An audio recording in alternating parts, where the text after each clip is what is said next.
In the end, everything will be carved in stone. How are you able to, you started off as a journalist. How are you able to like kind of just expand your career and kind of, now you're a producer, you're working on this big film. Like, how did you go about like doing that? Well, working in journalism gives you so many skills that you need to documentary produce. You know story, you know deadlines, you know how to find archival, you know how to do research. So honestly, it was an easy transition, and I'm just so happy that I can have this like resurgence in my career and just be able to do this great documentary. So it's just been like a blessing for me.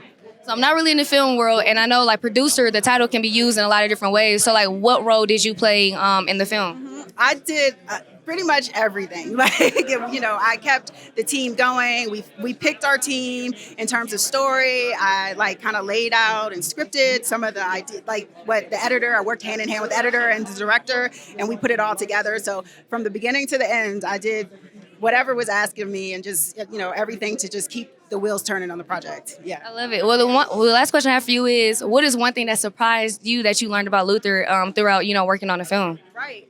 I didn't know a lot about his career with David Bowie and even with Bette Midler, and like he had this like amazing commercial jingle career like before. I had no idea. So it was so good to see him in that light and talk to people who knew him then. And so that was surprising to me. It was a great surprise though. Yeah. Well, thank you so much for stopping by.